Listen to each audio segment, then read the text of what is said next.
welcome to CEC Gurukul lecture series viewers. We are discussing Walter Scott today, and we are discussing the historical novel of Walter Scott. We will be taking up for discussion in this lecture, one, the category of the historical novel, and two, the novel Ivanhoe by Walter Scott. We'll try and see the concerns of Walter Scott through that novel. Before I go to discussing the novel Ivanhoe, I would like to draw your attention to what the critic George Lukács has called the historical novel.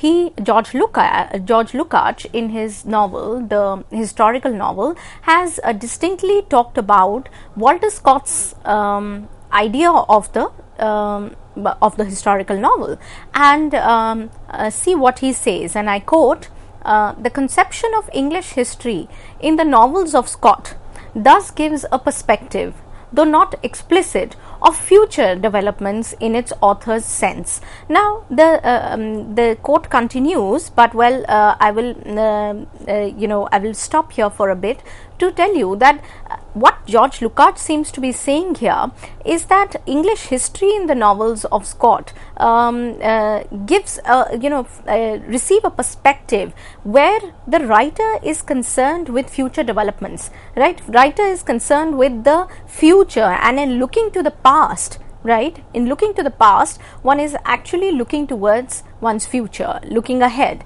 and this is it might sound contradictory, but it is not, in the sense that you are gaining in the present the meaning that the past stood for, and you're going back in time to specific points in history where which were crisis ridden, and therefore in those points of history you find answers and clues that can help you resolve the present crisis, and therefore it looks towards the future.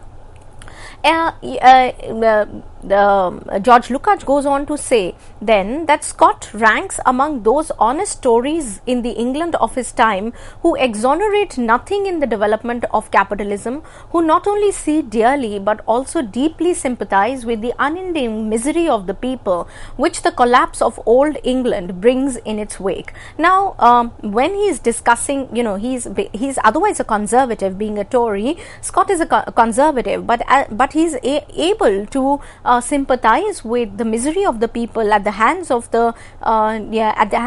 this new model of living that has come up, that is of capitalist living, and how the old England is the old England has been relegated to the margins. Now, this is particularly true if you look at Ivanhoe, the novel that we discussed today. That old England, the novel pitches at its center the conflict between old and new England as well, right? He Lukács goes on to talk about Scott in another way. He says that Scott very seldom speaks of the present. Again, this is something that Lukács is talking about, where Scott very seldom speaks of the present and goes into the past. Why? The question, why does he go into that past? Now, he says that Scott very seldom speaks of the present. He does not raise the social questions of contemporary England in his novels. The class struggle between bourgeoisie and proletariat, which was then beginning to sharpen, this is what he is able to, as far as he is able to answer these questions for himself, he does so in the indirect way of embodying the most important stages of the whole of English history in his writing. End quote. Now, what Lukács here is suggesting is that he does not talk about present contemporary society. In fact, he goes on to take up which was the class struggle in his own time was beginning to sharpen between the bourgeoisie and the proletariat, but his own answer doesn't come in giving a comment on the present life as other contemporaries around him did, but to find it answers in an indirect way of embodying the most important stages of the whole of English history in his writing. These important stages, and one such important stage is what we find in Ivanhoe, where you find that in Ivanhoe, it's a moment of transition, it's a moment of conflict and clash, and I'll discuss that in a bit with you all, where Ivanhoe as a romance needs to be seen. Now, before I talk about these clashes and conflicts, these what Lukács said, the important stages of the of English history, right? So one such important stage is that of the period of Richard I, which he captures in the novel Ivanhoe. But I'm going to give you, just so you can gather a sense of the novel. I'm going to give I'm going to talk to you about Ivanhoe before I actually talk about these clashes and conflicts that exist in the novel.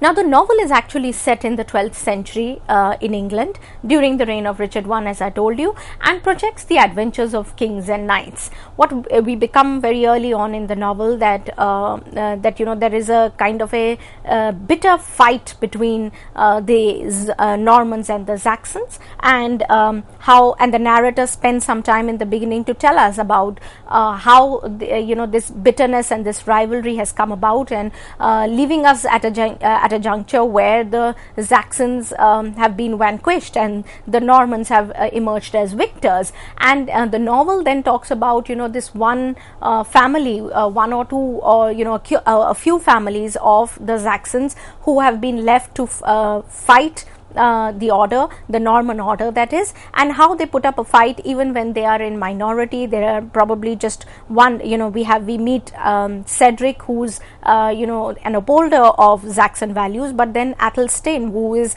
a younger Saxon, has already finally makes he at the end of the novel makes truce with the Norman king Richard I. So it very early on in the novel we become acquainted with this tussle between the Saxons and the Normans, and their rivalry, or the bitterness between them. We also become aware of that Wilfred of Ivanhoe, the eponymous hero, has been disowned by his own father for joining the Norman king Richard I on his crusades. Now, interestingly, this is the period which the novel covers. It is post the Third Crusade and post Richard's imprisonment, or it doesn't clearly say whether it is it's of course post his imprisonment and the point when he is released, right, and when he returns to England. So it is this particular moment in history that Walter Scott picks up for depiction in Ivanhoe. Now, this scene is the scene is set after the Third Crusades, as I told you, and Richard's imprisonment. We are also acquainted with Ivanhoe's knightly valor in the Battle of the Siege of Acre in 1191 in Palestine. Now, this is the background. We become aware of these people. The novel actually opens with two rustics who are humorous and shrewd, and at the same time simple people. One is a swineherd and the other is a jester, and Gurth and Wamba, we get to know that they actually have important role to play, and that they are not just in the beginning to create a scene. In fact, Gurth helps out throughout Ivanhoe in his journeys, in his fights, when he fights as a disinherited knight at the tournament of Ashby. Then Gurth is the one who's supplying him with all the care, and Wamba, of course, is the jester who's time and again making these pointed remarks in the company of Cedric, who is an aristocrat, who is the last Saxon now surviving, who's fighting against the Normans. So these characters they continue to have a role to play even when Ivanhoe and Cedric, they are taken in prison, when they are imprisoned by De Bracy in the novel. Even then, they are the ones who escape and find Robin Hood and then try to rescue their masters. So they have an important role to play, these minor characters who actually open the novel. But what is more interesting is how they discuss their fate of the fate of the Saxons in general, and because Cedric, their master, is a Saxon, so they are discussing his fate and their own fates, the Saxons, in the face of the Norman rule, but also at another level, and more specifically talking about themselves as the poor who slog all their lives, and while the rich reap the benefits of their labor. So let me take you to this quote from the novel itself. Gurth's notes in the novel, and you should be able to see this quote on your screen right now, and he says, "Thou speaks but sad truths. Little is left to us but the air we breathe. and that appears to have been reserved with much hesitation solely for the purpose of enabling us to endure the tasks they lay upon our shoulders. The finest and the fattest is for their board, the loveliest is for their couch. End quote. Now you can see that that the air we breathe is what we get, right? That is all that is left to us, while the riches, the fattest is for their banquets and the loveliest is for their couch.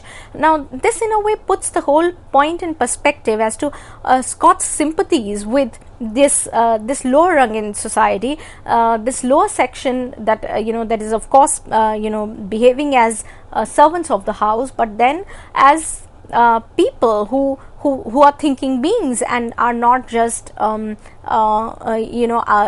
have a sense of loyalty at the same time. They have a sense of loyalty, they have ideas, they think on those lines, and not as just props in the novel. They are thinking beings, and they have a viewpoint, they have and they can fight up and face a challenge if required. For instance, Goethe says that I will not betray you. He promises Ivanhoe that I will not betray you, I will give up my life but not betray you. And when he's carrying the money that he owes, that the Jew owes Ivanhoe, the Ivanhoe owes Jews the money, and then that money has been replenished by Isaac's daughter, the Jew's daughter, Rebecca, and he's carrying that money back for Ivanhoe. You find that he's ready to give up his life, but not part with the money that he owes his master.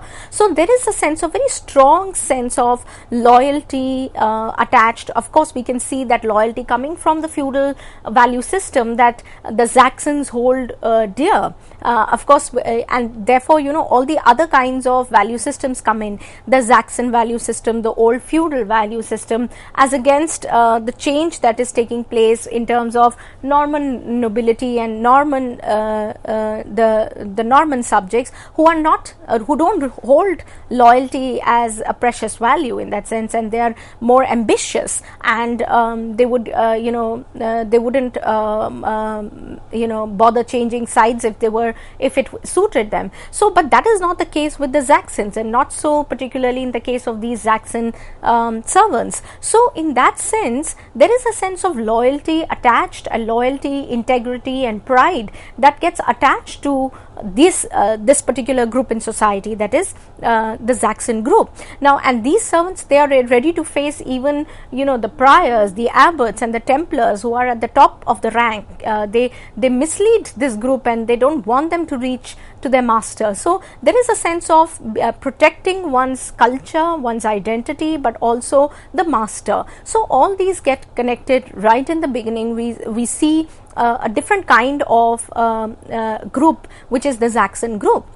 Now these two deliberately mislead the Norman knights who are trying to gain access to the mansion of their Saxon master Cedric, and finally the knights who want to get to Cedric, because there are these Templar knights who've been there are knights, and there is the prior, there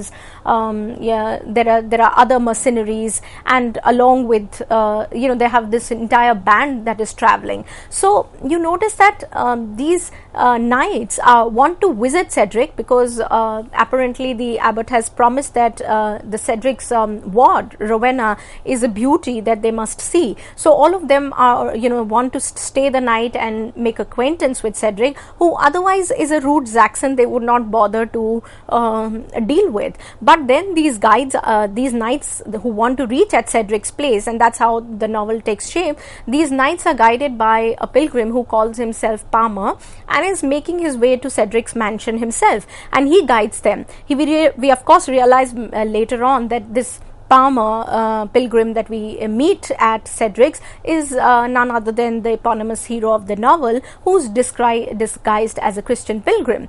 Now so there are these people get together, and there is then in this band another one joins in, which is to this dinner of Cedric at Cedric's Rotherwood mansion, which is the Jew, as I mentioned earlier, Isaac, who's a moneylender, Isaac of York. He's a moneylender, and he meets Cedric's ward We also meet Cedric's ward lady Rowena at the same place. So interestingly, an entire sort of a banquet comes together. There are these people who say that they are lost in the wood and are looking for shelter for the night, and Cedric sends, takes them in, because he's also concerned with the Saxon hospitality, right? That we will not let, even if it is a Norman, somebody he hates. This entire group is of Norman knights, and they have Templar knights. Now Templar knights, this novel can get confusing at times, when you look at these different categories, of the knights and the Templar knights, and who are these. Now basically, Templar knights were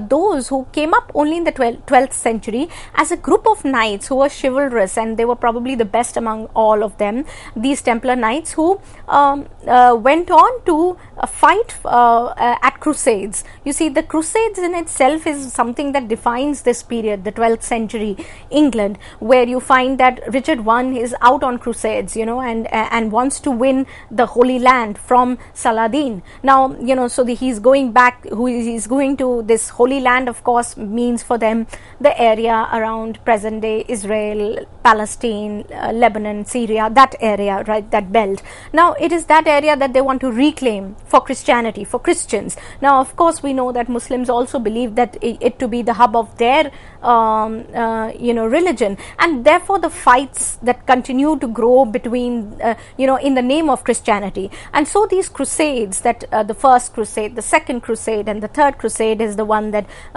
Richard completes, after which he is taken as a prisoner by by one of the kings. Now, but he's able to conclude his journey in the Palestine, and he's able to make a truce with Saladin and etc. He's not able to, of course, gain Jerusalem. So in any way, in many ways, it's like a mixed fight. It's like a lost fight also for Richard. But these Templar knights then became very important in the 12th century, because they gained access to all countries, and the laws of that country could not affect these Templar knights. So they grew in power and authority in the 12th century in England, that no country could exercise its power, and they were not obliged to go by the laws of that power. So these categories may get confusing as you read the novel, the Templar knights and the mercenaries and others. But we meet two very important, and one particularly more important knight, the Templar knight, who is Brian de Bois Gilbert, and the other is de Bracy, who tries to kidnap later on Rowena.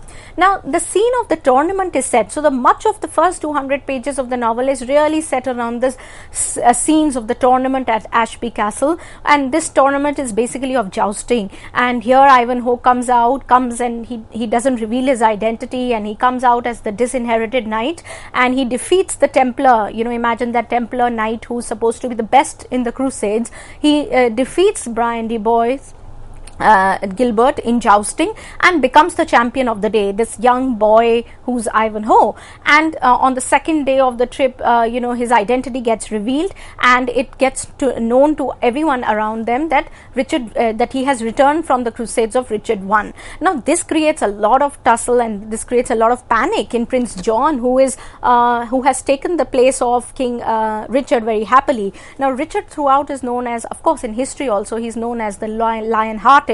But even in the novel, the fact is not missed that he is the valorous one and John is the conniving one, but he lacks the kind of grit and determination and the valor and ambition of Richard I, and wants to do everything to keep his place and position. So how this clash between brothers is played out in the novel is something also which we must look for. So the tension spreads throughout the novel, and you find that de Bracy, who captures Rowena for her beauty, finally captures everybody else, including Cedric, Athelstane, Ivanhoe and Isaac, and locks them up in Torquilstone.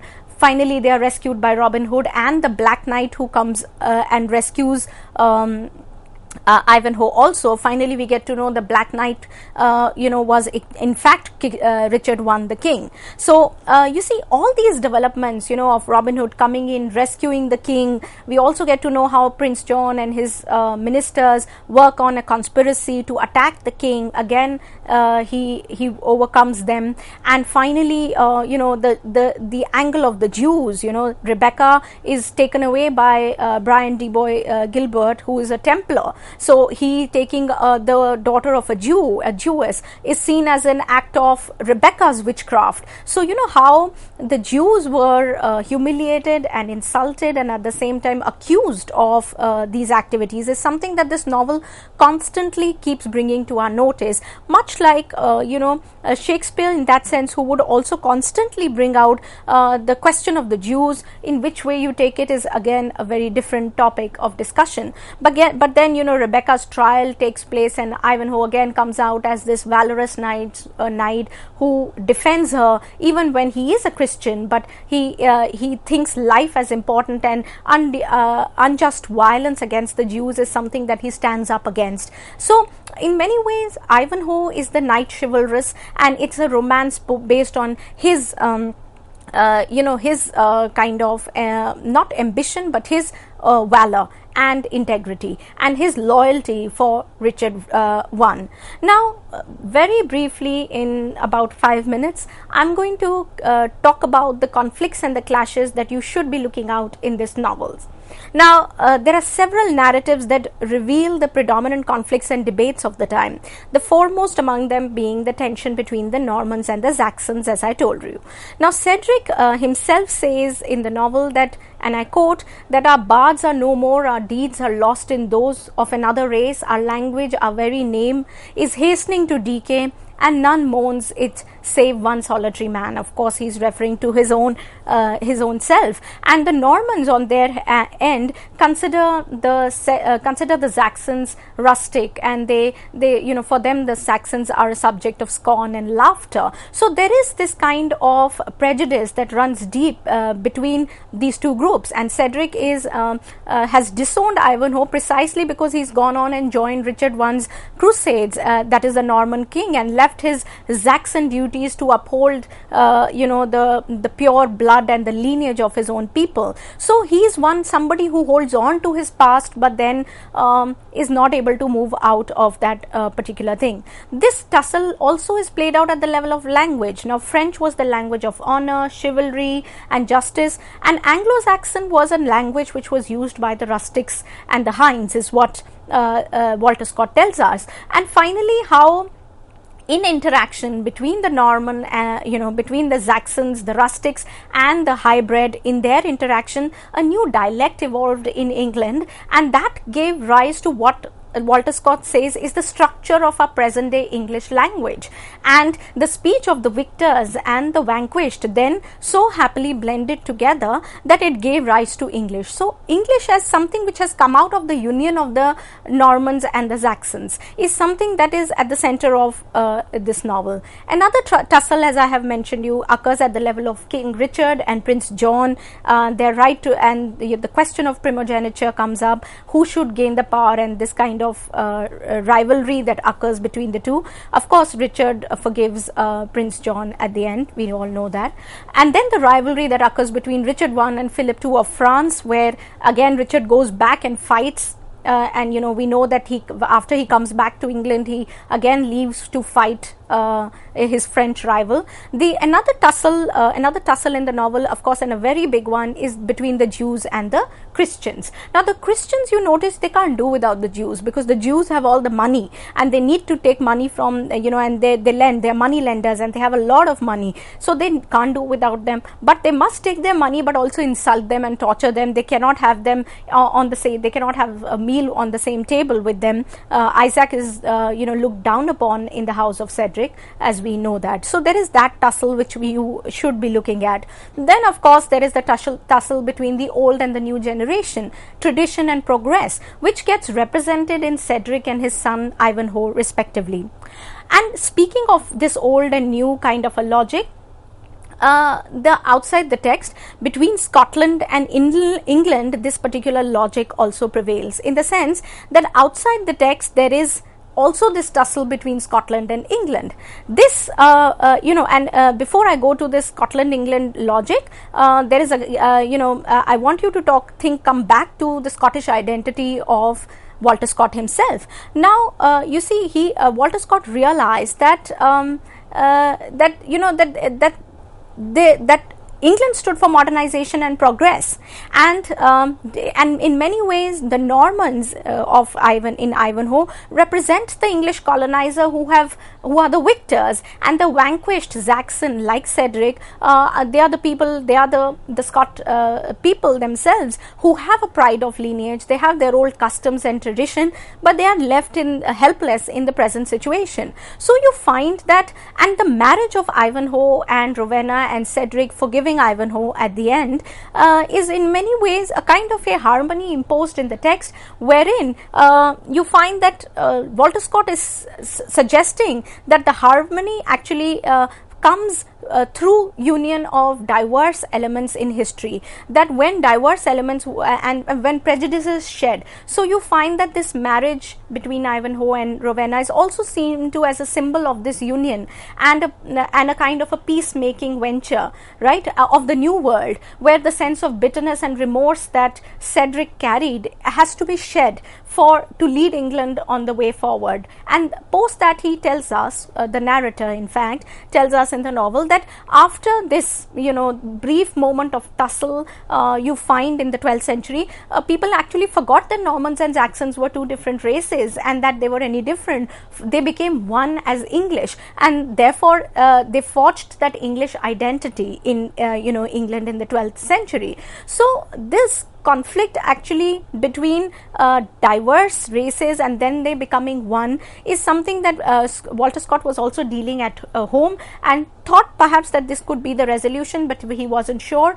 Scotland faced this immense challenge in the 18th century and 19th century because because in the face of this aggressive British colonial rule that was being felt everywhere. So it's very specific to Walter Scott's own reality as well. This novel brings up the question of Scotland-England divide and their ambiguous relationship, as much as it talks about the Norman-Saxon divide and their rivalry.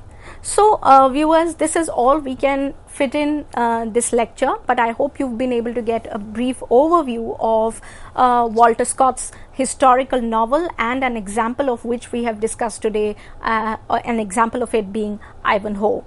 With this, we close today's lecture. Till next time. Thank you.